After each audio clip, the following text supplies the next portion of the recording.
All right. Voiceover Body Shop, after our intrepid visit to the NAB conference in Vegas. But tonight we've got a great guest. Bill Farmer, the voice of Goofy, and a bunch of other great animation voices is going to be here.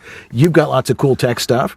Yeah, I'm going to share a story about a PC, ladies and gentlemen. You mean that computer thing? The other white meat. All right. Well, that and lots of other stuff on Voiceover Body Shop coming right up. Two men, twin sons from different mothers, with a passion for voiceover recording technology and the desire to make recording easy for voice actors everywhere, together in one place.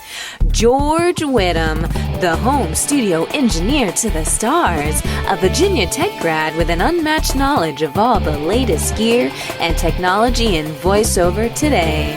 Dan Leonard, the home studio master, a voice actor with over 30 years of experience in broadcasting and recording, and the myth-busting attitude for teaching you how easy it is.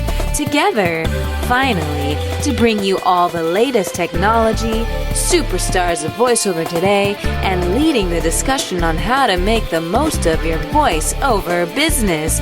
This is Voiceover Body Shop. Voiceover Body Shop is brought to you by VoiceOverEssentials.com, home of Harlan Hogan's signature products. Antland Productions, where you can get a killer demo. Source Elements, your source for Source Connect, Source Connect Pro, and Source Connect Now. VO2GoGo.com and Rehearsal Lab. VoiceOver Extra, your one-stop for voiceover resources. Edge Studio, find your voice. And Visi Demos, your audio demo never looked so good. And now, live from their super secret multimedia studio in Sherman Oaks, California, here are George Whittam and Dan Leonard.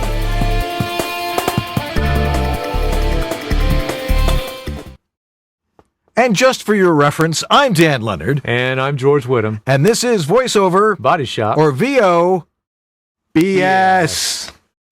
Here we are. We are here. We are back for another week of voiceover broadcast excellence. And we're in a refreshed studio, so we're really It's cooler excited in here. about It's nice. It's works. New cameras. less clutter, less gear on the floor. It's I know. just People it's a aren't going nicer to trip place over to be. stuff, and it's going to be wonderful. And Very excited.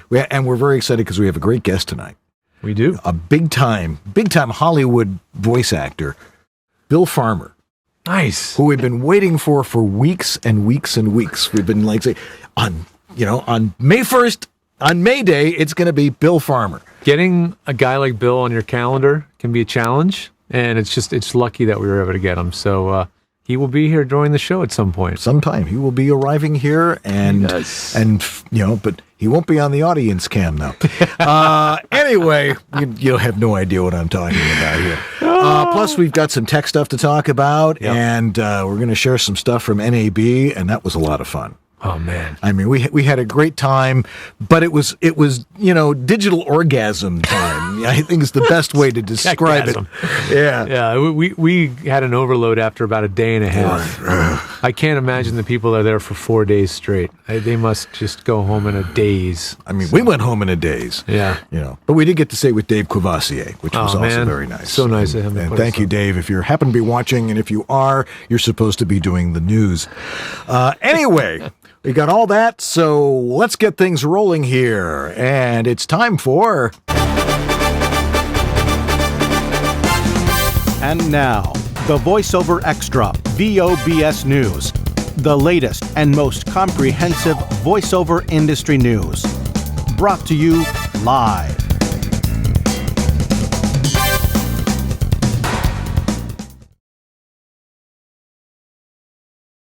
Alrighty, for May 1st, the VoiceOver Extra News. APAC Audies Week, Survival Fun Guide. New York City should declare late May this year as Audiobook Week, when the industry's narrators, publishers, and producers are gathering for major events, networking, and partying, anchored by APAC, the annual conference of the Audio Publishers Association, or the APA, which is taking place on May 31st, and the next night's glamorous Audio Awards Gala. Note, if you don't already have a ticket to APAC, think next year for attending. It's sold out. And the Audio Awards Gala tickets, if still available, are $450 for APA members, $550 for non-members. But that doesn't just leave you out on the streets, since pre- and post-socials, including the infamous Naughties Night, will have you rubbing shoulders and exchanging business cards. Print more. Many times over. Advisory, your throat will get a workout, so plan your recordings accordingly. Use your indoor voice. Now, our good friend Tom Deere has been following APAC for VoiceOver Extra for many years. And in a new article at voiceoverextra.com, he treats us to a narrator's survival fun guide to where to be in that busy week. P.S. This includes Tom's personal experience savvy on which subway lines and connections to take to get to each venue. First up is where to stay. It seems that the Hudson, New York Central Park Hotel on West 58th Street is the unofficial lodging and gathering spot. But there are plenty of other options, including Airbnb and many hotels that are still a short rail bus or ferry ride across the Hudson River in New Jersey. Getting around New York is a matter of how fast you want to go and where. Taxis are pricey too, so check out Uber and Lyft. Of course, Tom prefers the subway, as do I. And if you've got time, walk. A special walking treat is the High Line, a converted elevated rail system that terminates near the Jacob K. Javits Convention Center, which is the site of APAC. And what's to do that week? Well, you can start on Tuesday, May 30th with Johnny Heller's third annual Splendiferous Workshop, a full day of info from audiobook narrators and producers whom Tom says share their deepest, darkest secrets about audiobook narration. That night, the APA hosts a pre-APAC networking social at the West 79th Street Boat Basin Cafe. Bring your biz cards to network with colleagues and audiobook publishers and producers. The next day is APAC itself, the sold-out annual conference at the Javits Center. That's another full day of learning and networking, culminating with the popular Listening Lounge, where top narrators read favorite book passages. Feeling tired yet? I'm exhausted. Too bad. There's no time to rest. Get yourself to the informal post-APAC party at the Hudson Hotel. The next morning, you can sharpen your audiobook home studio skills at the Deep Dive Audiobook Tech Workshop with Amanda Rose Smith. And then do rest up for the giant evening ahead. Because on Thursday night, you put on your tuxedo or your best suit or evening dress. I wouldn't do that, and get to the Audio Awards Gala. Come on, Dan, live a little. Okay. Where the prestigious Audio Awards for audiobook excellence will be presented at the French Institute Alliance Française. Did I say that right? And emceed again by comedian narrator Paula Poundstone. Or get to Connolly's Pub and Restaurant for the irreverent Naughties, a less swanky affair for people who weren't nominated for an Audie to go, and they can commiserate there. And it's free, except, of course, for your drinks. Now, you can continue your week at the Book Expo America, also at the Javits Center, or go home and nurse your sore throat. And Tom even has advice for healing that. Can you believe it? He knows everything. This article with all the week's details is now at voiceoverextra.com, along with many hundreds of additional voiceover how-to features. And guess what? It's all free. And I did that all in one breath. Dude, you nailed that one. Nothing like a little rehearsal, I'll tell you. It helps, and rewriting and stuff like that. Anyway, so what's up in tech this week? Well, we did see a ton of really cool stuff at NAB. Lots of cool stuff. And we've got videos that we're going to be rolling out over the next couple of weeks. So I'll save a little bit of that for the video coverage. But one thing that popped up on my radar just over the weekend, which I didn't see at NAB, and believe it or not, it's not a Mac. No? I saw a really cool PC made by HP Pavilion. That's their PC desktop brand. Right. Called the Wave. And it's a sexy PC.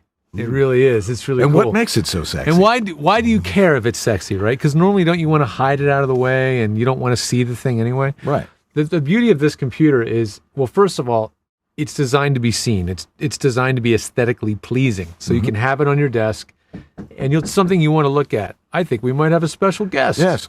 The door opened.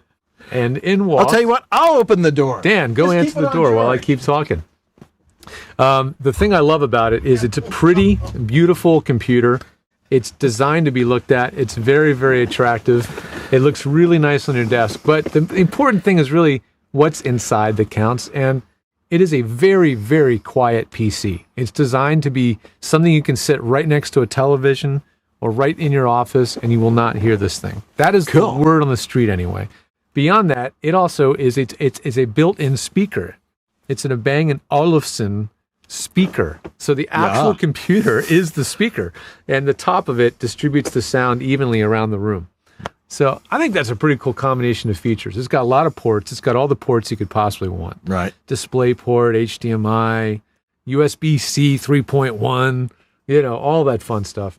And it has a built-in SSD for the boot up, which makes it really, really fast. Right. And it has a 1 terabyte hard drive already in there. So it's already got the dual drive system that you really want to have for a recording studio PC. No question about it. And I think it's pretty reasonable. It starts around $750 set up that way. So for the money, it's a really nice way to get started.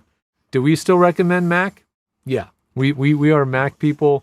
We just find that in general, there's just fewer technical issues to deal with. There's less tech troubleshooting directly related to the computer. Right. Well, because in a PC, you're like yanking things out and putting things in, and you can customize it, but does it always work together well? This is sort of the new paradigm of computer design in the PC world. This thing is not really designed to be updated. Oh. I believe disposable, you can get in there, but it's got more of the Mac model of seal it all in there, put the right parts in, and never touch it. So it's a different kind of paradigm for PC design. Cool. So, I'm looking forward to maybe getting our hands on one of these and playing with it in the studio. I mean, I know it's outside the norm for us, but, Well, we can slum it every now and again. It's got B&O's logo on there. Bang & Olufsen, Bang & Olufsen has their name on this thing. It can't be that bad. But that's apparently, from my point of view, that's the only thing going for it. With Apple, wait till the next Apple comes out with the logo on the side. Beats. Ew! It could happen. They do own Beats. Keep in mind. Keep that in mind. Anyway, that's it from tech. We've got some more stuff to share though over the next couple of weeks, I promise. I know we've got video about the new Sound Devices Mix Pre 3 that I talked about last time. We'll be sharing that with you guys soon, I promise. Good. And we have something about Source Elements tonight too. We do. Which we'll be presenting in just right up here in a moment. All right. Well, Bill Farmer's going to be with us in just a couple of minutes as well, and we'll be taking your tech questions and showing you how much we know about this stuff. It's all up here. Coming up on VoiceOver Body Shop. Don't go away. You're competing for work with other voice talents, and every one of them has a powerful, unique, engaging voice demo. Your voice demo needs to stand out from the crowd in an unforgettable way. Now it can. Visi Visual Voice Demos take your awesome voice demo and add a visual element, reinforcing your brand. Your demo will leave a lasting impression because it stimulates 2 senses instead of just 1. Your voice is your livelihood. You need an effective demo to open doors of opportunity. Blow those doors down with a Visi Visual Voice Demo. Visit VisiDemos.com for more information. Your audio demo never looked so good. Take your voice demos to the next level, a visual level, with Visi Visual Voice Demos. Mention VoiceOver Body Shop and get an additional 10% off. Hey, look, it's the guy from that Source Elements website. It's Robert Marshall. How you doing, Robert? Up, don't I? I'm doing well, George. We're here at NAB, and one of the reasons we made this drive up here is to see Robert, because he told us there was going to be some cool stuff to see, and he wasn't kidding. This is one of the new things. This is ISDN Bridge. Give us a little tour, Robert. Sure. So it's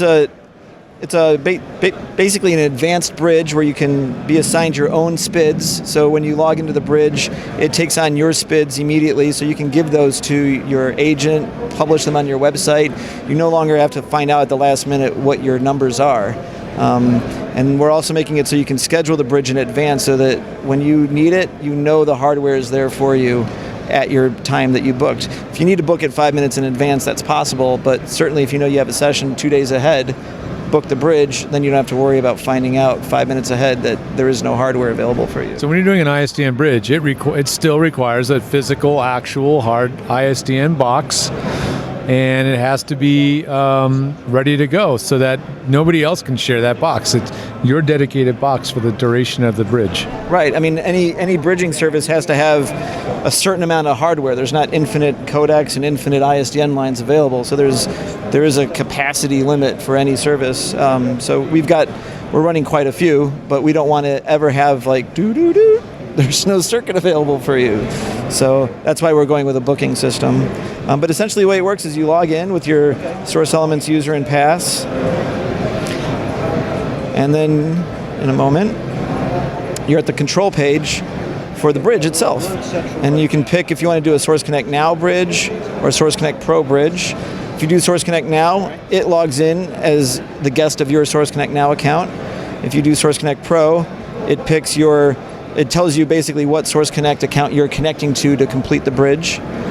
You can then pick your settings for the bridge side of the Source Connect, if it's stereo or mono, and what bit rates you want the bridge to have.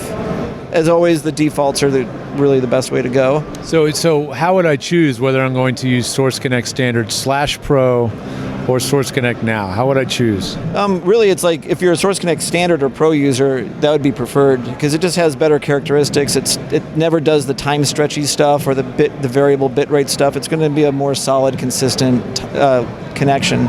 If you're a Source Connect Now user, that's what you would use, but certainly as you move up the Source Connect chain, it'd be preferred to use that. So then the next thing is you pick whether or not you're going to do an inbound or an outbound bridge. So inbound would be them dialing you at your SPIDs, which are constant now, or you can choose to place the call. And when you do place the call, you next get to choose if you're doing an ISDN call or literally a phone patch, which this would be an extremely high quality phone patch. So back to ISDN, you can put the phone numbers that you're supposed to dial.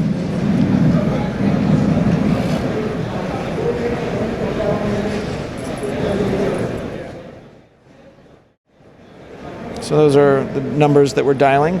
And you can then pick your advanced settings. Again, the defaults are what's basically mostly used for the voiceover industry, but if you need to, you can pick your exact codec transmit setting. You know, maybe you're doing something at G722 for some reason, or you're doing ADR in stereo, or the clients want to use a really high quality AAC bitrate or codec. So you can pick that.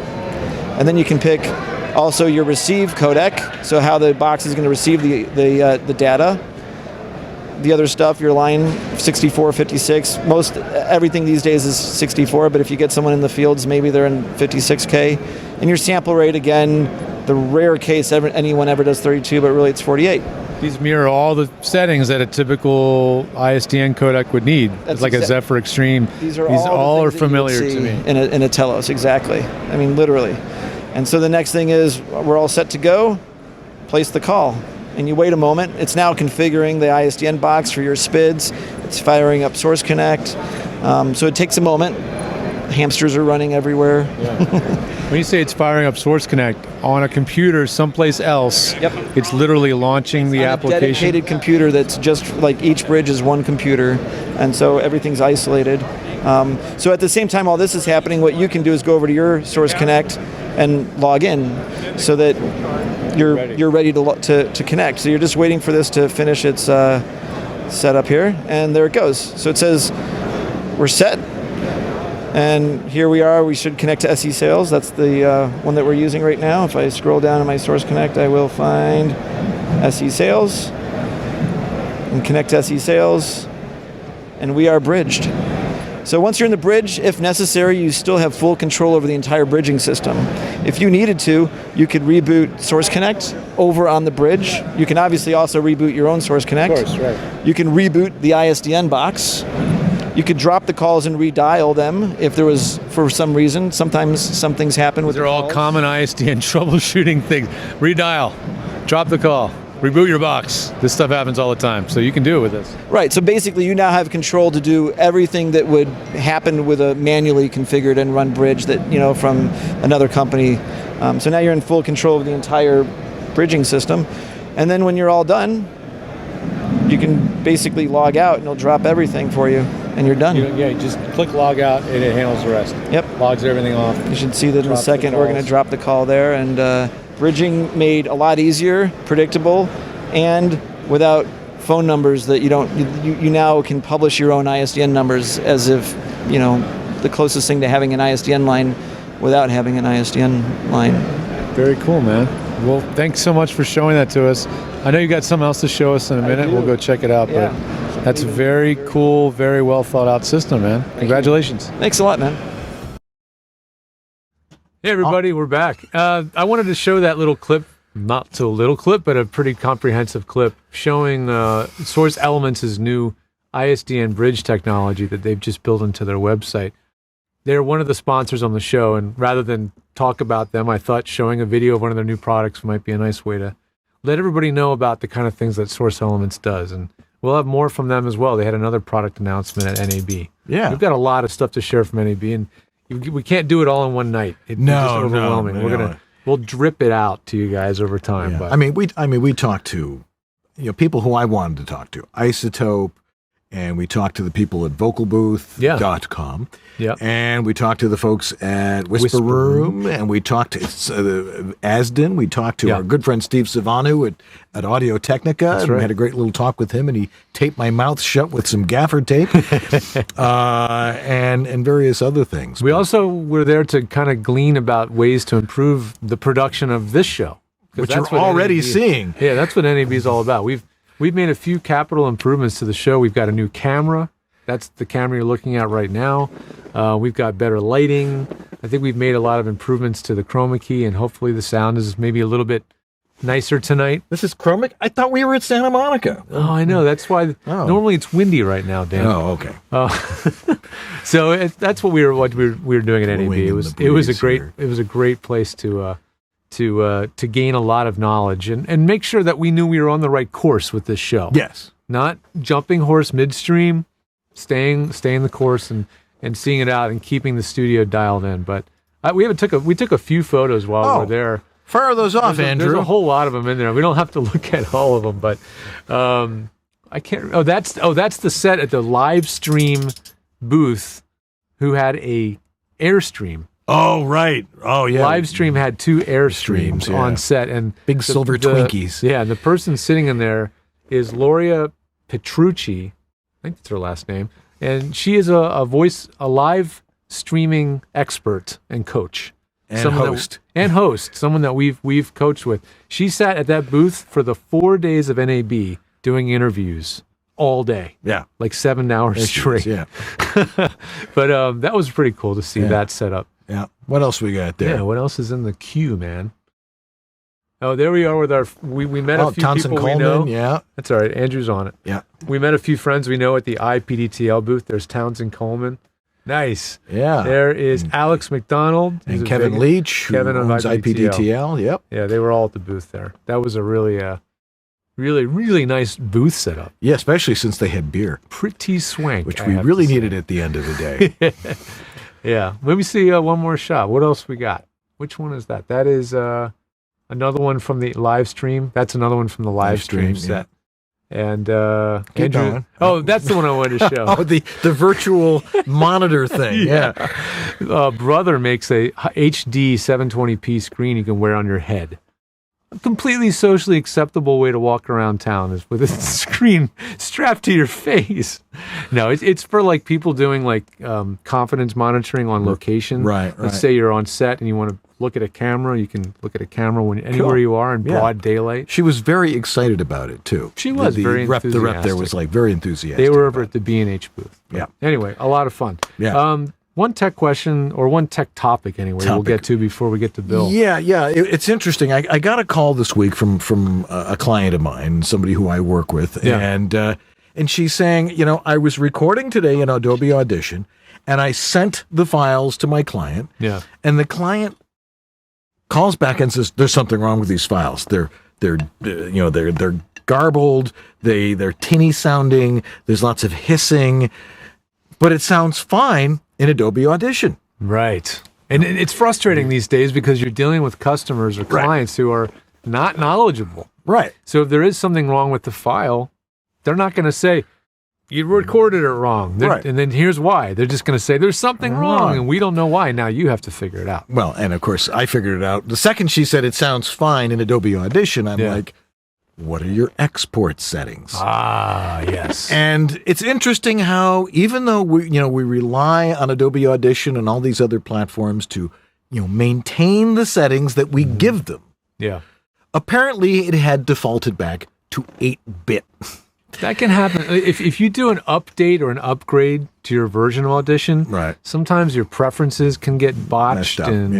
But yeah, that's something to look out for. Always double check your export settings. Yes, and so she was exporting it at 8-bit. And I'm like, put it back at 44.1 and 24 and 24-bit. And it's like, oh, now it sounds fine. Oh, good. So yeah, that's one of the things you might want to always check is, when you like a photographer. Check playback. Yes. When a photographer comes into the studio every morning, they come and they dust their lenses and they make sure everything's in order. And when they're working with somebody, they're doing, they may use checking focus, the focus length, all that stuff. Same thing with your software. Always good to check the defaults. Make sure, I'm always checking the interface. Uh-oh, wrong microphone. Yeah, that's the thing in a home studio or a professional studio. You're the engineer now. Right. And we get spoiled. Like we used to walk into a studio and an engineer was doing all those jobs. They were the ones checking every setting on their gear. It was their job. As a voice actor, now, unfortunately, it's your job. You do have to check those things. If you're not going to check all your settings, at least check the files you export before you send them. All you got to do is just, once you're done exporting, go to the folder, double click and open it and just play and make sure that audio sounds the way it should. Right. You really need to quality check everything you send out. Yes.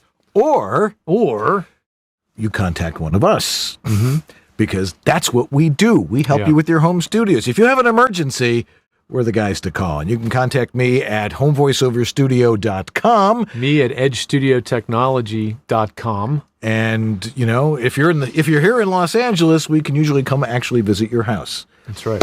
Give us a house to wreck. But support remotely. Oh, that was freaky.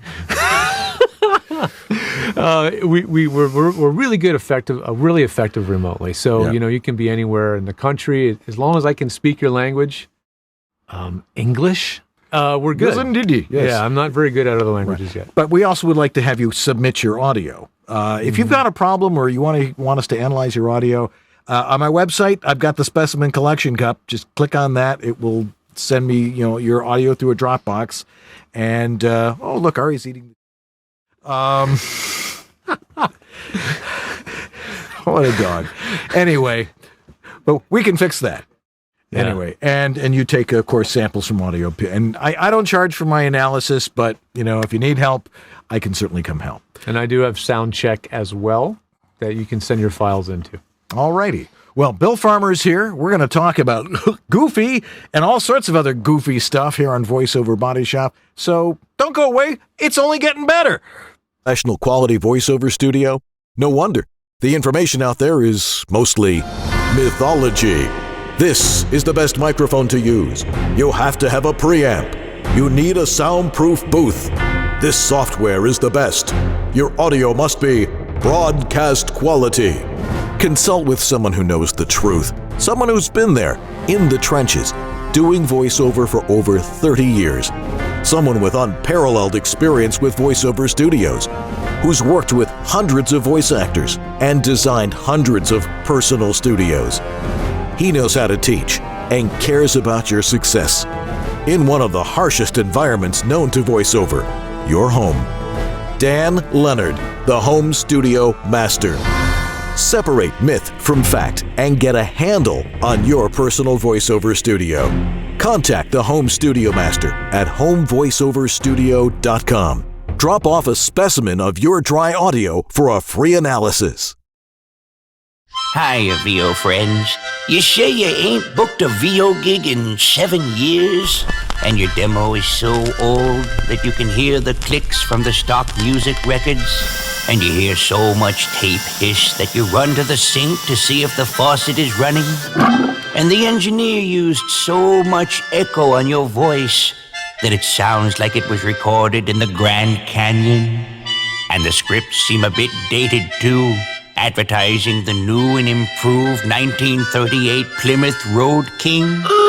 Is that what's been troubling you, Bunky? Well, lift your head up high and take a walk in the sun. Your demo can be killer, too. Just contact Uncle Roy at AtlandProductions.com and book yourself a shiny new killer demo. Show your stick-to-itiveness and show the world you'll never give up, never give up, never give up.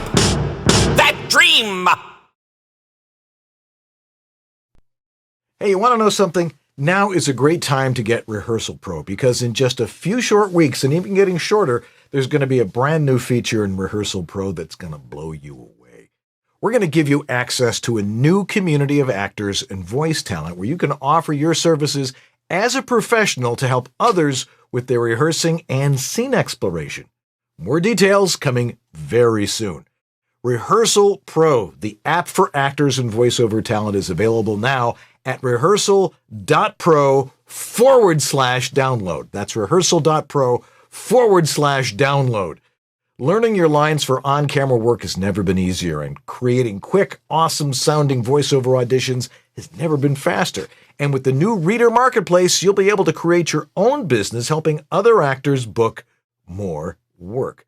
That's Rehearsal Pro, available at rehearsal.pro/download. That's rehearsal.pro/download. And also, David H. Lawrence XVII is going to be starting a new course for on-camera prep for voice actors.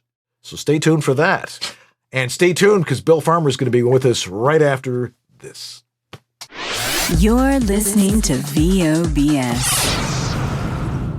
You're competing for work with other voice talents, and every one of them has a powerful, unique, engaging voice demo. Your voice demo needs to stand out from the crowd in an unforgettable way. Now it can. Vizzy Visual Voice Demos take your awesome voice demo and add a visual element, reinforcing your brand. Your demo will leave a lasting impression because it stimulates two senses instead of just one.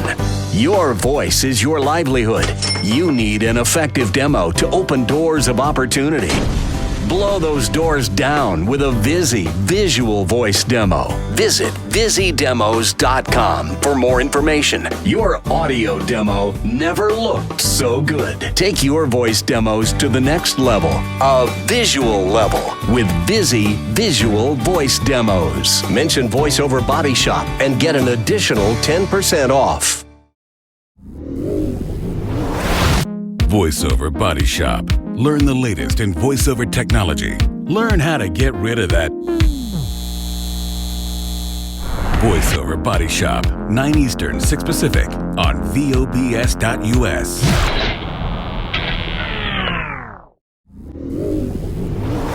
Or 3. There we go. All righty. Well, we've got a great guest tonight. Bill Farmer is best known as the voice of Goofy, Pluto, and Horace Horsecollar for Disney, as well as the voices of Yosemite Sam, Sylvester, and Foghorn Leghorn in Space Jam.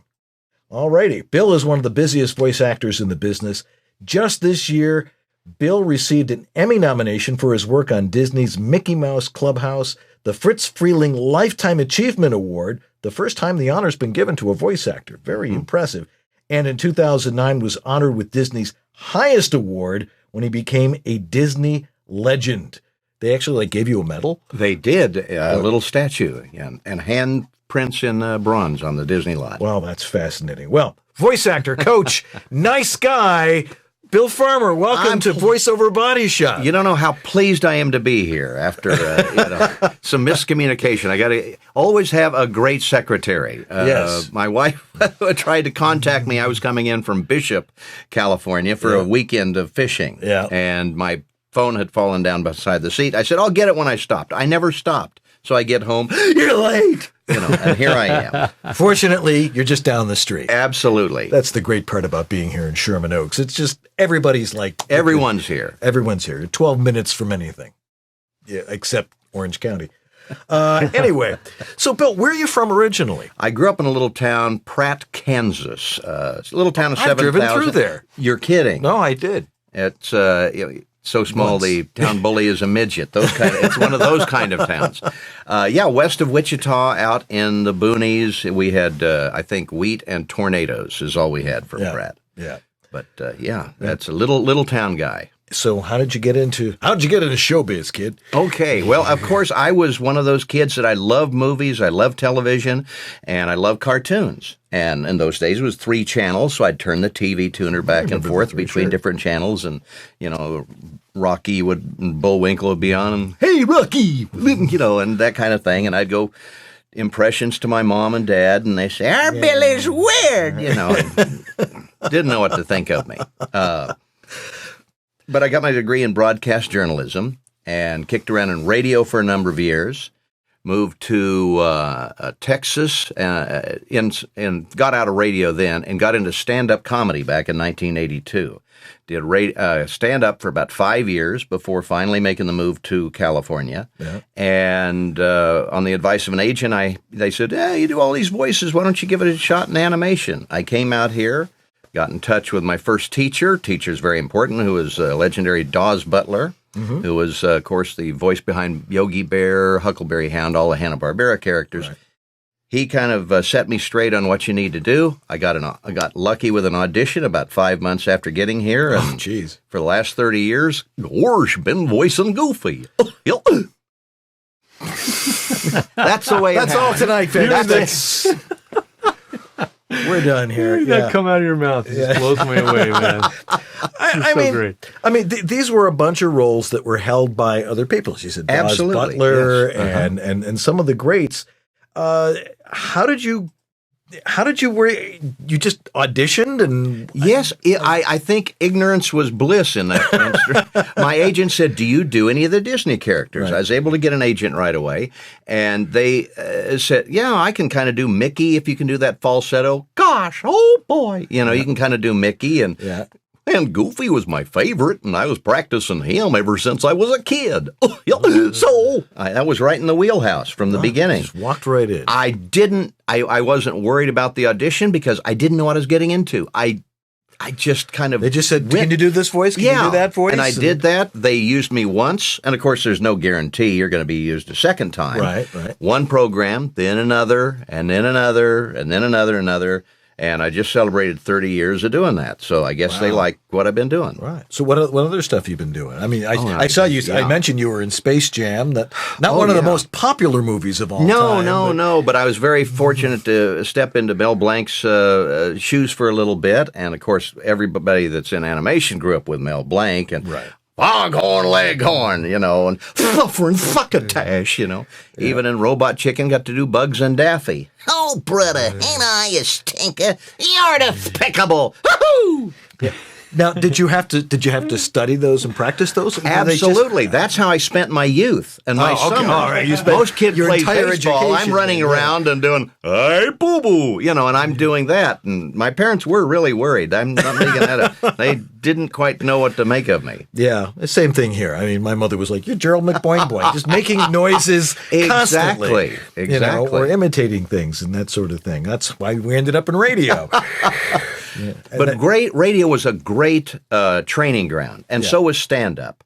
Stand-up, because it taught you timing, it taught you comedy, it taught you how to say a line, so it was funny. You have to have a place to be bad. Right. Small-town radio is a great place. Oh, yeah. Stand-up comedy was a great place, and, it's difficult, but, boy, if you can survive stand-up, I think you can survive anything. So you did the whole circuit? I did the whole circuit. I started with... early 80s, Bill Engvall was the host at our comedy club in Dallas, but I started with Bill Hickson and Sam Kinison and all of those guys, and Tim Allen from the early days before they were famous. Yeah. Did the circuit all around, but it does teach you timing because if you can make a drunk crowd on a Friday night laugh, you can probably make a casting director laugh. That's important. Yeah, timing is everything. It's the whole thing. It's the story. It's the character that you're inhabiting. That's the important part. Now, is Disney still producing a lot of this Mickey stuff? I mean, I don't see it at the movies or anything or on TV a whole lot. Is it just for the Disney Channel? Mostly for Disney Junior. I have a series that just started in January, Mickey and the Roadster Racers.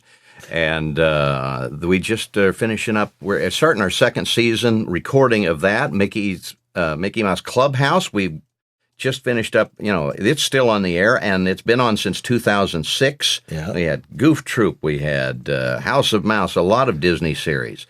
We had one called the 7D, which was a dream come true for a voice actor, because the 7D is in Seven Dwarfs. But for those of you who know voice actors, we had Maurice LaMarche, D. Bradley Baker, Kevin Michael Richardson. We had Billy West. We had everybody. Steve Stanton, Scotty Menville. It was a dream come. Jess Harnell. And who am I forgetting? I don't want to forget anybody. But it was a fantastic show, and working with those guys brings up your level to theirs, hopefully. Was Corey? Corey's not on that show. He's been a guest on that show. Yeah. Mm-hmm. Yeah. And Kelly Osbourne in her first series. So even celebrities like to do it. And right. Yeah. Yeah. Now, Disney, tends to be somewhat more formal, I guess, than a lot of other animation. At least some of the stuff that I've seen, some of the stuff that my son watches. Is there a lot of ad-libbing that goes on in those sessions? I mean, with that crew of people, it must have been a riot working with them and stuff. Unfortunately, at least with Disney and more these days, it's you all record done individually. Yeah, you record solo. So I will see everybody in by the coffee machine, and then I've got to go in and do my lines, and I don't get to interact with them. It's a little tougher on the actor, but I think it's easier technically for them to take my best take out of 5 and Billy's best take out of his 5, and then they put take 2 and take 4, put them together. You have the best of both worlds. I mean, do you talk about what you're going to be doing or how? No, a lot of time we just, here it is, do it. Sometimes it's as simple as that. Don't get the scripts ahead of time. Quite often I do, so I get to study them and kind of get a gist of but sometimes if I don't get them, they hand it to me, and then boom, in the studio, and you do it cold. Right. But the characters are all very, very succinct and consistent, and you don't really vary from that at all. Right. And consistency, obviously, with a character like Goofy that has this 80-some-year longevity is real important. Yeah, you're not going to be straying off the farm from that one at all. Unless it's the director's intentions, and we've done that too. Right. Well, I mean, like if he's doing Shakespeare or something. Right. Like that. We have a series on now, the Mickey Mouse Shorts, which is produced by Paul Rudish, who did Powerpuff Girls and a lot of, and it's totally different for us. It's more Dippy Dog than Goofy. It's throwback to the 1930s, and it's a lot. We get to do stuff on that show we can't do on any other shows. Sounds like fun. Now, doing animation voices. Now, with you, it seems to come very naturally. Yeah, I was a weird kid. Yeah. Well, it comes out. But the fact is that it's not as easy as it looks, especially since, I mean, like you said, you got your chops. I mean, you trained as you were as a kid. You did stand up and radio, which you're all alone in radio, and you're all alone on stage. How is it that's somebody who wants to get into it? Because we hear all the time from people saying, "Oh, I do great cartoon voices, and I'm going to come out to Hollywood and I'm going to go do this." And that's not the way it usually happens, unless you're here for 5 months and happen to be in the right place at the right time. Well, the important thing is, if you do great cartoon voices, good. That's wonderful. You can do a lot of voices. You can do a lot of characters. But don't put Mickey Mouse on your demo. He's got a job. You're wasting that space. Do characters that you create, different types of characters. The important part is the acting, really. It's like if you can do great voices, that is your instrument. Your throat is your instrument. It's like saying... you give someone, you've got a great guitar. Are you a guitarist? No. So you got a great instrument. The acting is, and that's what I learned way back from Dawes Butler. He stressed that it's acting is the most important part because you've got to bring that character to life. Right. Tell us a little bit more about Dawes Butler, because a lot of people talk about him, that he was such a great mentor. We've talked to other people who, he was approachable and that sort of thing. Tell us a little bit more about He was him. a short little guy with a great big talent, and I called him up at his house. A friend of mine said, "Oh, you ought to take classes from Dawes Butler." And I'm saying, "The Dawes Butler?" Yeah, gave me his phone. I called him up, and his real voice was kind of like Captain Crunch. He said, "Hi, Bill. Why don't you come on over? Well, we have kind of readings on Wednesday night, and that's like $10. And if you can't afford it, don't worry about it." And he didn't. We'd go over to his house, and there would be a number of actors around a table, and he'd have scripts. And he was the first one that says it is voice acting. It is not voice acting. Right. They're both important, but emphasis on the acting, because without the acting, the characters are hollow and they don't have life. Right. Well, and of course, in voiceover, we have a lot of voice overacting. Right. Yes. Which works sometimes. Animation is akin to stage acting. You've got to be loud enough for the people in the back row on a stage. You have to, you don't have the advantage of using your face, your gestures. It's all has to come through that little part of your body right there. Right. But it also helps to take on the physical manifestation. Absolutely. Well. I slouch when I do Goofy because I figure Goofy has you just want to feel the character. So they always set the microphone, and then I get into my thing. You kind of slice them, gorge out, and then they have to come in. And now the engineers have learned, okay, put it about 2 or 3 inches lower than you think, and that's probably right for me. That helps. That's an interesting point that you bring your physicality into it. Absolutely. It's voice acting, but you've got to feel like the character. Yeah. And as much help as you can get physically, it helps the voice and the performance. Yeah. Now, I was taught when doing animation, I've been lucky enough to do a little bit here and there. When you're doing animation, it's over the top. And to a certain extent. At least that's what one director told me. I'm hoping you'll tell me something different. It depends on the show. Right. The kind of Saturday morning high energy for the little kids, that's bright colors. That's a lot of, that usually is pretty big. But video games can be much more real, a little more nuanced. And not all, it has to be dynamic range. You can't stay at 10 all the time. Right. Some directors keep you at that. The good ones, I think, let you come down and be internal and broad and out there and all phases in between, all levels. Mm-hmm. Now, you coach. Yes. And you're teaching this, right. Which is a good thing. Somebody as experienced as you and well accomplished that can, share this type of stuff back. You do individual coaching with people? Yes, I do, via Skype or in my studio. And sometimes, I might do groups, but right now I think one-on-one works pretty well because I can concentrate on what they need rather than maybe what a kind of an overall thing, Yeah. Have you worked with anybody who really went on, did really well? Oh, yeah. What was his name? one of the NBC announcers who's gone on to make that, 7-figure income. One of the guys, what's his name? Nolan North, for example. I did his first demo, and he went on to do quite well. And a lot of people. I have a student now who, just after taking classes, went on to get a gig as the Kool-Aid Man. And he's actually doing some background voices on a couple of Disney series this week. And so he just started from nothing a couple of years ago. And so, it can be taught. Oh, I'm glad to know that. So let's try a couple of things here. So what are some techniques, say for somebody, who you can tell has a little bit of talent, could do Goofy or SpongeBob or any one of those voices that comes out. What's a good exercise for people to really help them find their voice or find a character voice, that sort of thing? Voice is made out of three parts, really. It's the tone, the articulation, and the situation.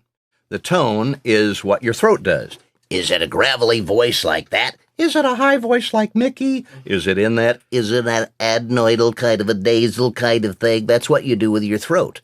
With the articulation, that's what your tongue and mouth do. It could be like an English person, and it can be like that tone, a deep tone, and you put on an English accent. It could be a high person and sound like a Monty Python sort of thing. Oh, mad. Exactly. Or you could take that same thing and put on a Western accent. Now, that's a different articulation. Well, it's the same voice as what I'm doing here.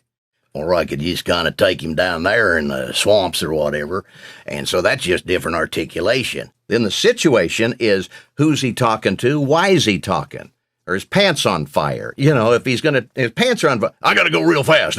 My pants are on fire. He's going to be a little amped up rather than he's sitting around drinking a mint julep all day long. And then that kind of affects your emotional state. Right. So that's the emotional state, the situation.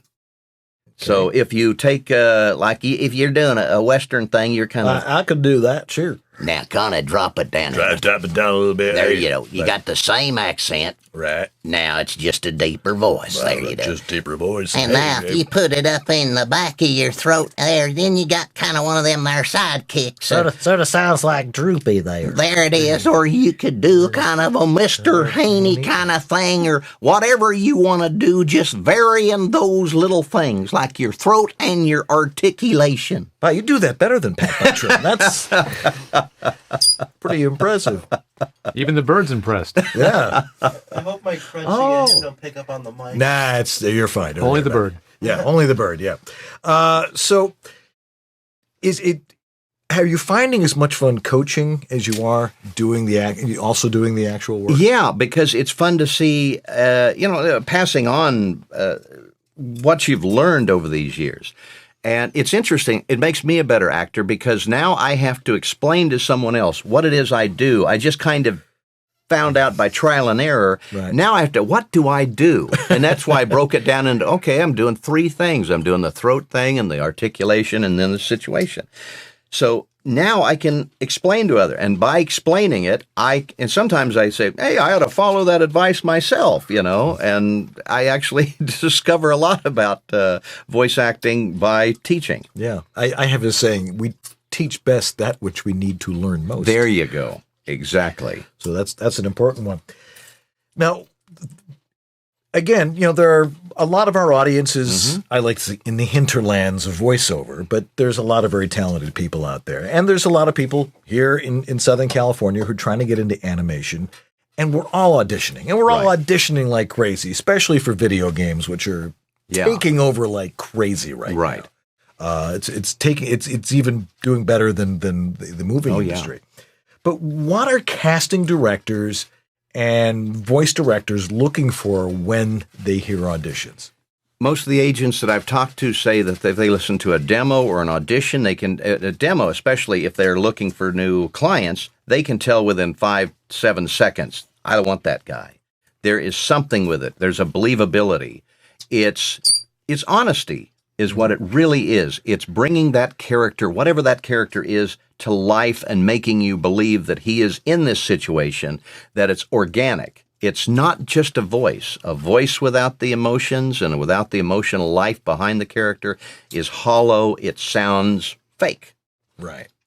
All right. If anybody's got a question for Bill Farmer here, put it in the chat room. I know for a fact that Anthony is out there in Kalamazoo, Michigan, writing down every one of these questions and passing them on to George. And we're going to answer those. They're coming in. They're starting to fly in more than we could possibly answer in an entire evening. But so send those in in the chat room, and we're going to talk a little bit more with Bill Farmer and answer some of those in just a moment. So don't go away. We'll be right back. Learning never ends. You continue to grow. Edge Studio has grown. Pursue multiple disciplines in tandem and grow your career. We've added new courses in a new curriculum. We picked the best coaches from the community of working voice actors. A new technology division, engineering and consulting, led by George Whittam. Follow your dream. Sign up for advanced learning or register for an introduction to voice acting or foundation studies program. See it all now at the new edgestudio.com. Hiya, VO friends. You sure you ain't booked a VO gig in 7 years? And your demo is so old that you can hear the clicks from the stock music records? And you hear so much tape hiss that you run to the sink to see if the faucet is running? And the engineer used so much echo on your voice that it sounds like it was recorded in the Grand Canyon? And the scripts seem a bit dated too, advertising the new and improved 1938 Plymouth Road King? Is that what's been troubling you, Bunky? up high and take a walk in the sun, your demo can be killer too. Just contact Uncle Roy at atlandproductions.com and book yourself a shiny new killer demo. Show your stick-to-itiveness and show the world you'll never give up, never give up, never give up that dream. You're still watching VOBS? VOBS is still on? Seriously? In a world of audio, two men knew what they were doing, or at least they have you convinced. They put the BS in VOBS.TV. In a world of... This is John Bailey, the epic voice, and you're watching VOBS.TV, Monday nights at 6 p.m. Pacific, 9:30 Newfoundland. This is John Bailey, the epic voice, and you're watching VOBS.TV, Monday nights at 6 p.m. Pacific, 9:30 Newfoundland. This is John Bailey, the epic voice, and you're watching VOBS.TV, Monday nights at 6 p.m. Pacific, 9:30 Newfoundland. This is John Bailey, the epic voice. Man, there's one show that I can't miss. It's called VOBS. And a lot of people are like, VOBS? What is that? That is BS about VO. And I love VO. How much BS is going to be in this show? There's only one way to find out, baby. Man, there's one show that I can't... Learn the latest in voiceover technology. Business. That good old-fashioned acting. Hey, Paul, I really like your suit. Where did you get it? It looks good on you. This is VOBS. Hey, you want to know something? We announced this thing for Harlan Hogan a couple weeks ago. Yep. The new voiceover recording light, which you can now see over my son Jacob's shoulder. And there it is. And you can see the light. Actually, it's upside down there. You get the idea. Yeah, well, you know, he had the biggest launch of any product he's ever had. One, because he did it with us. Well, that doesn't hurt. Yes, but going the VOBS bump, man. It's important. But, you know, it's a great unit because the old one just had a red light in it. Right. But this one is really cool because you can change modes on it, and it will go back to that shot, Andrew. There we go. You can change modes. It will do change colors. There are over 20 colors in this thing. You know, and it will do it. It'll do it fast. It'll do it slow. It will be just one color. The funny thing is, though, is that an unscientific survey finds that female users choose purple as their choice of the 20 colors available, and males split evenly between traditional red and uber cool blue. Oh, interesting. So women are the yin and the blend of the yin and the yang, the red and the blue. That's exactly what it is. Now, one talent ordered 2 signs so both his mother-in-law, who lives with him, and his wife would know to keep a lid on the sound when he's recording. 2 signs. We have one in front of her room, one in front of his Very wife's, smart. and one in the kitchen. You know, I did notice one little thing that wasn't mentioned last time. Yeah. I thought this was an IR remote control because it has a little light on the front. No. It says it's an RF remote. And that's an important distinction because that means this remote will work through walls. This is not a line of sight remote. So it's infinitely more useful now. Yes. You can have the sign outside, you can have this inside, and it will control the sign through the wall. So cool feature, man. Yeah, absolutely. Harlan comes up with all this cool stuff, you know? You got to lean in if you want to be on camera. Yeah. Oh, okay. Well, there we go. Yeah, we turned out the lights in here so I could actually see it because it disappeared last time. Even though it disappeared, it still sold like crazy. And one of the reasons is that the price is so much cheaper than the original that just had a fluorescent bulb in it. It used to be $79. Now it's just $49. Better, cheaper, and cooler. And faster. That actually can happen. That's right. And so go over to voiceoveressentials.com right now and order yours while the introductory price is still in order. And you too can have your voiceover recording sign outside your studio telling everybody that they need to shut up. And we'll be right back with Bill Farmer right after this. You're competing for work with other voice talents, and every one of them has a powerful, unique, engaging voice demo. Your voice demo needs to stand out from the crowd in an unforgettable way. Now it can. Visi Visual Voice Demos take your awesome voice demo and add a visual element. reinforcing your brand. Your demo will leave a lasting impression because it stimulates 2 senses instead of just 1. Your voice is your livelihood. You need an effective demo to open doors of opportunity. Blow those doors down with a Visi visual voice demo. Visit VisiDemos.com for more information. Your audio demo never looked so good. Take your voice demos to the next level, a visual level, with Visi Visual Voice Demos. Mention VoiceOver Body Shop and get an additional 10% off. And we are back with Bill Farmer. I'm glad to be here. I'm sure you're glad to be getting anywhere. Questions. We are. We have tons of questions coming in from our voluminous audience out there in the internet land. And George, what kind of questions we got here? Well, coming in, let me tell you. All right. I got too many distractions coming in from the chat room. Stop talking to me. I'm on the air. From the audience, one question that came in, the first one, came in from Paul Stefano. And he said, Goofy is close to Bill's natural speaking voice, at least in pitch. Does Bill find it's easier to do a character like that? Or is it easier to maintain a character that is completely different than your normal speaking voice? Actually, I find it easier to do a character that is totally different because you can go wild with it, and there's nuances with your own voice that can creep in. If I'm going to do a Wolfman Jack voice, way down there, that's way down, oh baby, that's just 180 off of mine, and you can just snap into it. Something that's similar to mine, a Midwestern accent, it took me years to try and get a Johnny Carson impression. Yeah. And that's fairly similar to the Midwest Nebraska thing, right? But it's more about the cadence of the actual voice. You know, there's a music to the words. Yeah. There's a music to that voice, and if it's close to yours, sometimes you can get it mixed in a little bit. So sometimes it's easier to get one that is totally different than your own voice. Yeah. I find. Now, have you come up with a lot of original voices for a lot of? Oh different... yeah. Well, I mean, commercials and video games, you know, and a lot of ADR and different characters, like as in the movie Sing, and I was a dog reporter, another dog. I seem to get dogs. I don't know why it is. But that was, of course, a typical kind of 50s announcer and that kind of thing.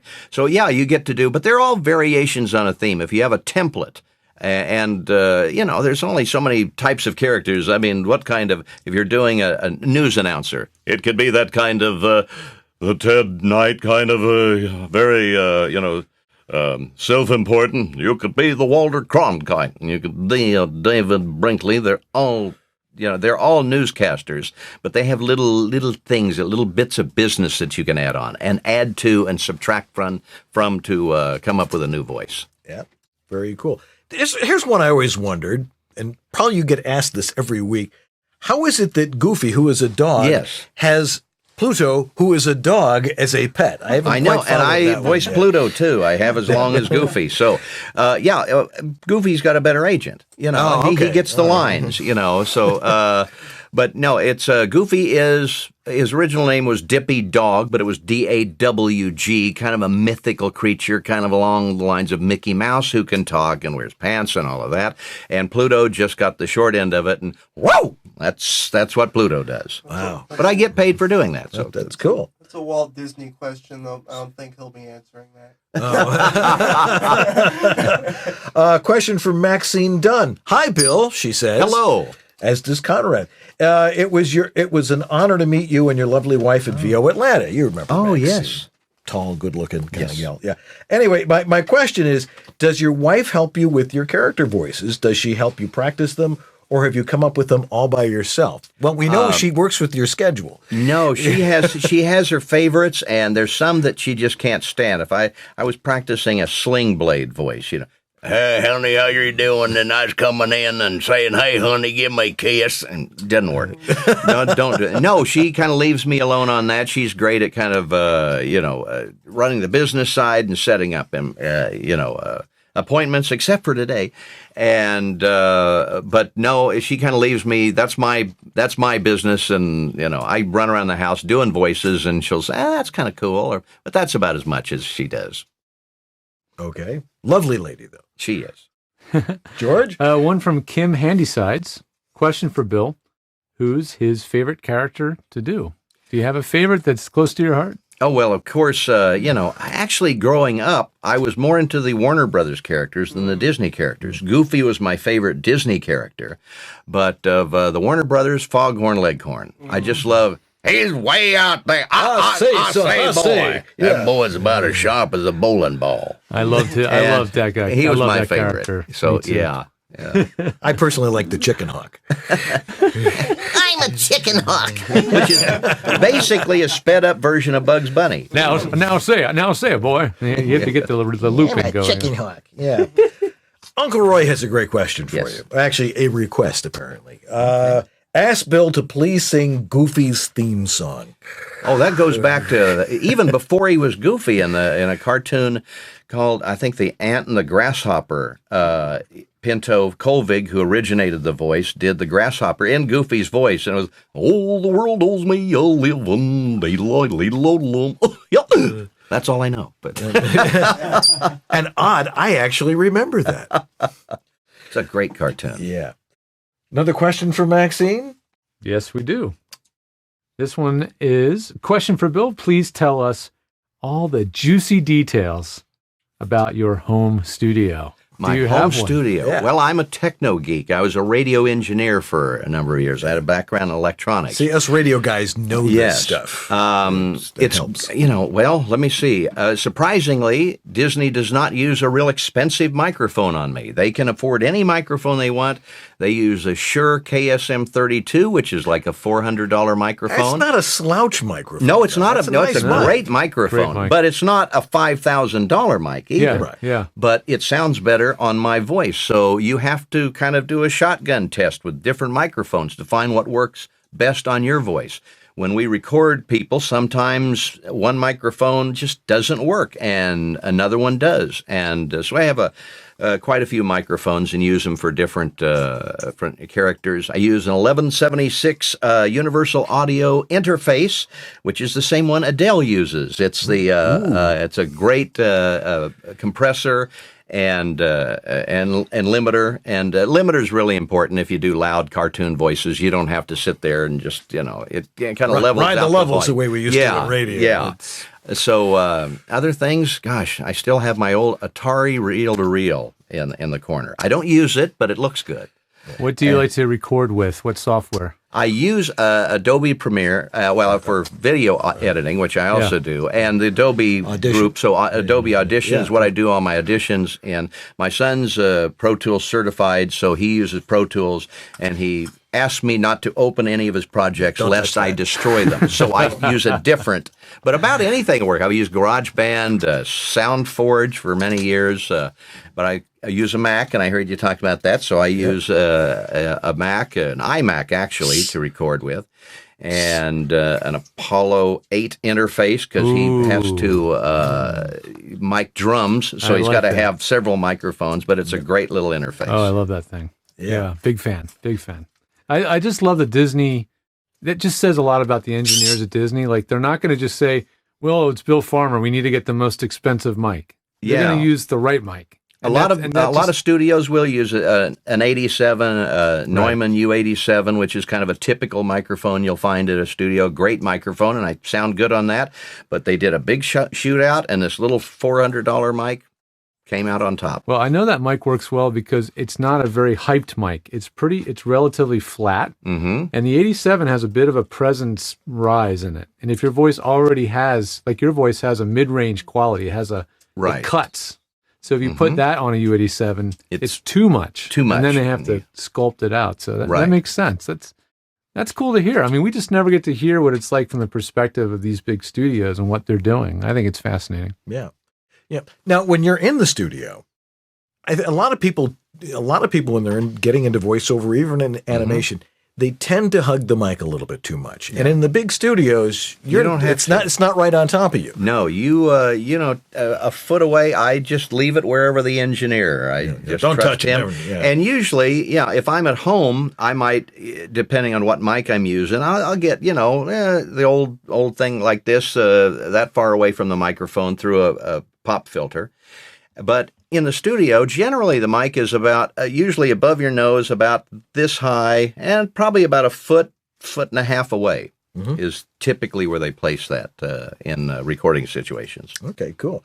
Fred North asks, does Bill do characters back to back, essentially talking to himself? Can you switch that way? I can, and I have done that occasionally. Goofy and Pluto, sometimes I'll go right into I'll usually take a beat between the lines. So if I'm, what's going on, Pluto? Whoa! And I'll take a beat so we have a little razor room, as we call it, for the engineer. But generally, I will save Pluto to the end of the session because it can have a tendency to, rip the chords up a little bit. Oh, yeah. And then you sound like the Godfather for the rest of the day. Not good. And in the same way with video games, they always save the screams to last, so that if you rip up your chords, you have time to recover for the next session. Yeah.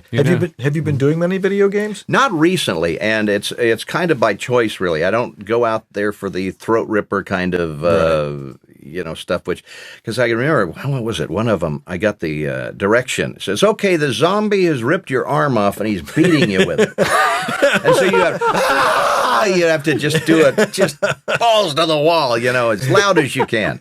And it can really, I remember, it was what was it? It was on the movie The Son of the Mask. There was a dog named Otis. I had to voice a lot of that. And he's being pulled by his tongue through a banister and over the thing. Frank Welker did some of the voices on the same character. And so we actually got to voice the same character in a movie. But that was a throat ripper. And, I nearly hurt my chords doing that. Yeah. And you got to be very careful. Yeah. Okay. Joy Baker asks, how do you watch out for your vocal health when you're doing characters outside of your natural range? If I'm doing the character, if they're not overly loud and grating, there's things that you got to really watch out for, Like the wolf band, that kind of thing. it's a grind, it's a glottal grind. Right. Or if there's Yosemite Sam's at the "Eyes hate rabbits." That one, there's a grind in it, and that one I can just feel that if I do that for 5 minutes, I'm going to start feeling it. So you just got to do it about 98%. And just don't go 100% because it's just like swing it at a golf club too hard. You'll just lose accuracy. So maintain accuracy and your shoulder and your throat. Yeah, you just got to watch out for that. You get a feel for it after a while, and you can tell. And it's like you got to do it all the time. In the car, I practice voices because it's a muscle. And if I lay off for a week or two and come back, and even doing Goofy after a couple of weeks off, I'll go, a little rusty on that. You got to keep in practice. How often are you doing Goofy? I mean, every week. Every week? Yeah. It's something, It's like I did a thing last week for Tokyo Disneyland. I'm in 3 series right now, so there's something at least every week. And after 30 years, still every week. It's a nice gig. What a great gig. All righty. Paul, my son Jacob has a question. I have a question. Do you have any tips on figure I have a bunch of characters who don't have voices because I don't know what they sound like. Do you have any tips on figuring out all you have is a drawing and you got to figure out what they sound like? Well, if you look at him, you just kind of think, what would this guy look like or sound like if he's little and Maybe he's got a higher voice. But you could go against type and give him a deep voice for a little baby Herman kind of thing. I usually go with just kind of what hits me and a template. Like, who does he look like? And Dawes Butler always said that he felt that he was just a bad impressionist. Yogi Bear came from a guy he knew in Chicago. Huckleberry Hound came from a cousin, I believe it was, in South Carolina. Use people. Use them. If you don't do a good John Wayne impression, do a John Wayne anyway. Whatever it is, it's a new character. Right. One example of a character without a voice is this orange pirate crocodile who's really dopey. An orange pirate. Wow, that's a good one. An orange might be kind of bright, because that's a bright color. Pirate, I say there. Could be doing the typical type of pirate. And maybe making him a little higher. Who knows? But it might be like that, He's also really dopey. I'm really dopey. really dumb. Doesn't get any easier than that. Jake, you can't have him. Yes. He has to leave after the show, unfortunately. I love it. Yeah, you were saying earlier about how you control the output of your voice, and right that pocket. It's kind of like driving a high-performance vehicle, or a car, or a motorcycle, knowing the edge that you can take it wide open. You just don't want to go. You lose control on a curve. Yeah. That's really neat. Your sessions. I know a lot of this type of work now has gone more towards solo sessions, where the only one. Is that the way the majority of what you're doing is recorded, or do you get to do ensemble stuff nowadays? Rarely, unless it's an ADR session with a movie. I did this dog in the movie Sing and Secret Life of Pets, and we have we just did Despicable Me 3 that's not even out yet. And we're in a group in a large studio over at Disney for that, even though it's interesting, we recorded on the Disney lot, even though Despicable Me 3 is not a Disney film. Oh, yeah. It's one of the great scoring stages around. And so there's, 15 of us in the same studio, but just general day-to-day type of things, it's just me and a microphone. Mm-hmm. Mm-hmm. All righty. Paul has another question. What character do you still want to do? All of them. All of them. Oh, gosh, there's so many that I would, SpongeBob is a great character. I would have loved, and I can't really do that. I can kind of get going, yay! I kind of thing. But, Tom does that so well, and I love that. But I love, all of I love the Warner Brothers characters. There's and a lot of Hanna-Barbera characters. Rocky and Bullwinkle I grew up on. I would love to do Bullwinkle the Moose, and I can do the voice, but I haven't gotten a chance. Actually, I'd take that back. I did. I got to do it with June Foray at Comic-Con. They were honoring her, and they needed someone, and I got to read Bullwinkle with her, but not in a cartoon. Right. No, but she jumps right into it. I had the chance to do that with her, too, and she's like, but that trick never works. I know. And she's like 98 or something like that. Amazing. Yeah, 99. Yes. That's incredible. And still working. Yes. Wow. Another one from Maxine. She says, how do you maintain consistency in your characters? Do you listen back to a previous recording to make sure you sound exactly the same as before? If it's a new character, like when I did the character Doc on the 7D. And his voice was a kind of an elfish type of voice. I think of a picture of him. Sometimes I'll actually have a picture that they send me, because that gave me the original inspiration for coming up with a voice. And when I get to the studio, if I can't remember what I did in the audition, I will say, can you play back my audition? And, or I will keep my audition on the computer and put it on a little, on my cell phone or something like that to play it back right before I go in. Oh, that's what I did. Yeah. But goofy and well-known characters, you're stepping into a well-known character, and I just know those characters. Cool. It's in your blood. Yeah. I have another question. Jacob has one more question. Do you recommend ever changing the pitch of the characters in post? I don't. That's totally up. And I know that does happen. And with Mel Blanc, they very speeded Bugs Bunny, and they got Henry Hawk. They very speeded Sylvester. They got Daffy was a little very speeded. And sometimes they still do that. That's not up to me. I just try and do it as accurately as I can, and I let them worry about it. Not your job. Right. Okay. Right. Last question we've got here from Joy Baker. When you're doing your characters, is it important to make the articulation, accent of a voice to be authentic and truly accurate in the real world? Or can it be consistent, and who cares if it's truly realistic? It depends. If it's an accent, and let's say you're doing an Irish accent, and if you can do one that'll fool people from Dublin, go for it. Yeah, good luck with it. I figure if they want a real Irish accent, they'll get a guy from Dublin. Right. And so I'll probably wind up doing the Lucky Charms guy. Oh, they're magically delicious. And it's funny, people's perceptions are not necessarily reality either. I did a contest. It was St. Patrick's Day, and they said, get up and do your best Irish accent.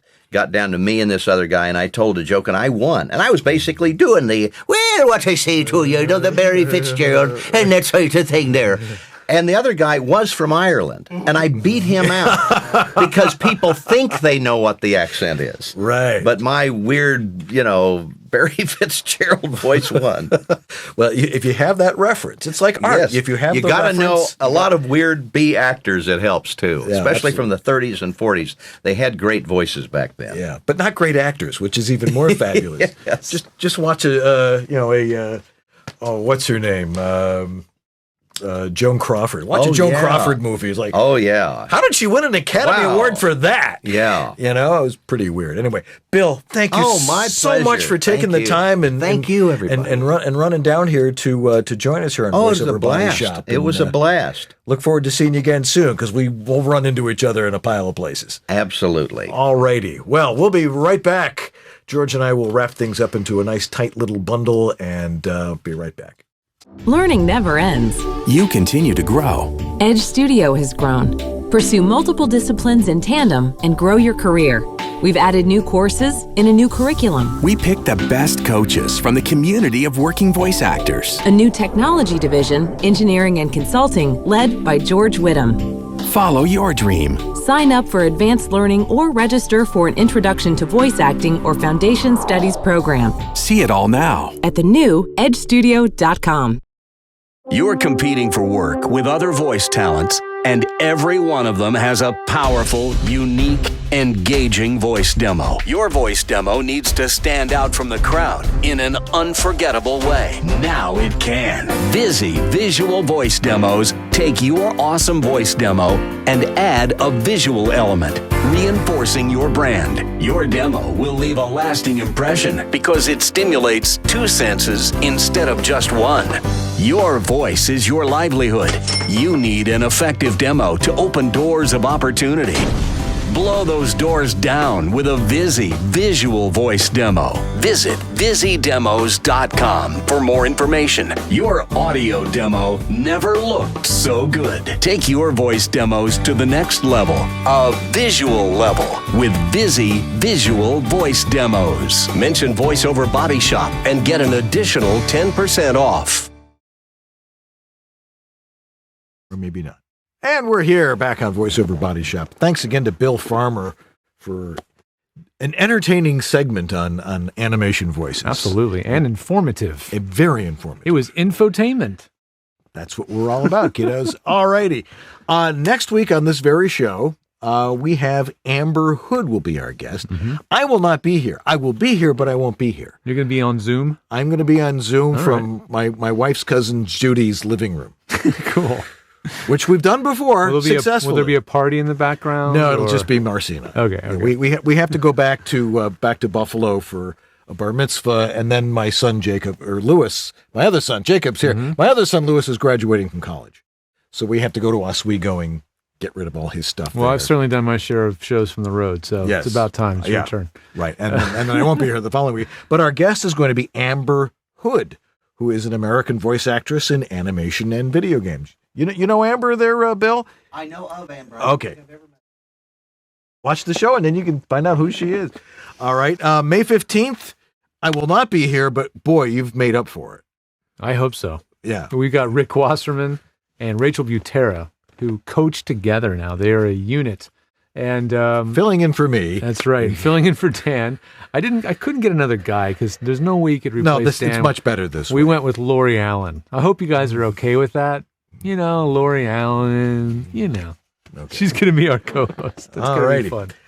May 22nd, Sarah Jane Sherman, recently head casting director at Disney.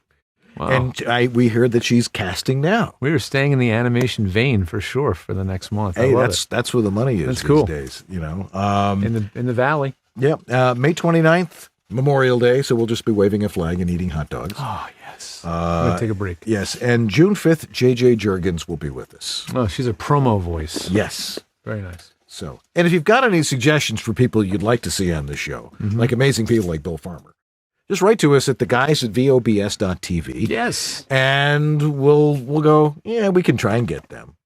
We always try. Yeah. We've been trying to get Billy West on here for eons, but or Seth MacFarlane, but Bill Farmer is up there. Seth's due for a slump any day, and he'll need to come into the studio for the VOBS bump. So absolutely. It's bound to happen. It worked for Tom Kenny.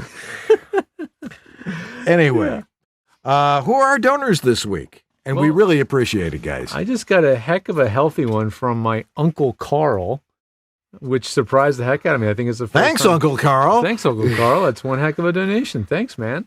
We got one that came in from Maria Makis. She's one of our sustaining donors that donates every month automatically. Eric Aragoni, who pretty much donates every single episode. Every Sunday afternoon. He never misses Eric Aragoni is there. Super nice. Don Griffith, one of our regular subscribers who's been donating regularly. Martha Kahn, thank you, Martha, my dear. So nice. We've got a donation coming in from Shanna Pennington Baird. How about that? We have Food on the Floor, courtesy of Jacob. We have Antland Productions, who's also donating. Even though he's a sponsor, he's getting a little extra mojo for his donation. And Greg Thomas, another one of the regular donors of our show. So Dinah Birdsall. Oh my gosh, there's more names now. Michael Martin. Oh my gosh, it's so nice to have all of you supporting the show ongoingly like this. It helps a lot. So, and that helps us with the improvements that we put in here. It does. And it, as you can see, the show looks fabulous. We've made some improvements. Just a few. I think it's working out. Yeah, and it's make things easier for Andrew as well. Yeah. You can buy VOBS logo stuff, especially the coffee. You got to have a VOBS coffee mug. Start with the basics. Yeah, and then move up to a T-shirt or a polo shirt and all that. But you can get those by clicking that red banner right above me that says VOBS gear, and buy some of that stuff because it's cool. Let's see here. Tonight's opening was provided by Michelle Talley. Oh, nice. So we're going to be doing a new opening pretty soon, and so we will let people know how they have to. We might even give you the script. No, just write it down for crying out loud. What's going on over at Edge? Over at Edge Studio? Well, the big thing that we're promoting right now is none other than moi. That's all you got to know. EdgeStudioTechnology.com. And I'm doing some webinars right now. And if you go to EdgeStudioTechnology.com and there's a click the tech classes link. And the one I have coming up this week is Twisted Wave 201. I believe I'm teaching that one tomorrow night. And then the week after, I'm teaching Audition 101. So we have kind of a stream of tutorial webinars on DAWs coming out in the next couple of weeks. Hit record. Yes, make sure you remember to hit record. Very, very important. Always important. And anything related to tech support, EdgeStudioTechnology.com. We've got services for brand new voice actors to pros that want to design a studio from the ground up. I do it all. Cool. All righty. Show logs. If you want to find out exactly what was said tonight, you could watch the show again, but you could also look at the show notes that Jack DeGolia has carefully dictated down word for word out there in Henderson, Nevada. And thanks, Jack. We appreciate that, Jack. We also have a podcast. There's a podcast version of the show. It's a long show. We know that. So you might just want to listen to the show instead of watch.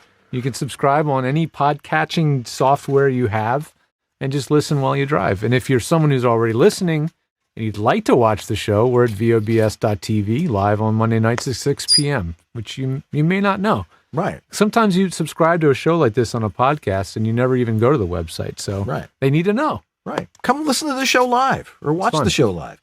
We also have a survey. Take the survey. It's on our website. It's an icon right above here somewhere, isn't it? And we do actually have a studio audience space. It's not huge, but we've got room for a few of you to come in and be here. It's fun when we have people in the audience. Right. It energizes the show. We have snacks. They eat all our food. We have a laugh. Those sorts of things. Jake took care of that tonight. He did. He really did. I'd like to thank Marcy for letting us be out here in the garage. Thanks, Marcy. Yeah, our producer, Catherine Curran, for getting amazing guests like Bill Farmer. That's right. Anthony Gettig, who's been doing the chat room tonight for us. I appreciate that. And our amazing floor producer, who just gets better and better every week. And this guy is in demand. Yeah. This guy is working on late night talk shows now. Right. But he's still here. In fact, tune in to is it the Late Late Show? Yeah, the Late Late Show. Tune into the Late Late Show tonight. Andrew is going to be on the show tonight. Naked. In a weird, awkward unknown cast member cameo that you must see. I got to watch that tonight. All righty. Well, and that's going to do it for us tonight. Thanks again to Bill Farmer for being with us tonight. That was Thanks, Bill. A great segment. And we disappear every now and again, but you don't have to see us. We're just voices. But it's hard work. You got to practice. You got to study with the best, like Bill Farmer and some of the other great coaches. It's constantly learning, and that's why we're here to help you get the information you need and the resources you need to improve your voiceover career. Yeah, don't let the technology drag you down. Absolutely not. All righty. Well, that's going to do it for us this week. I'm Dan Leonard. And I'm George Whittam. And this is Voiceover Body Shop. Or VOBS. Have a great week, everybody. Good night, everyone.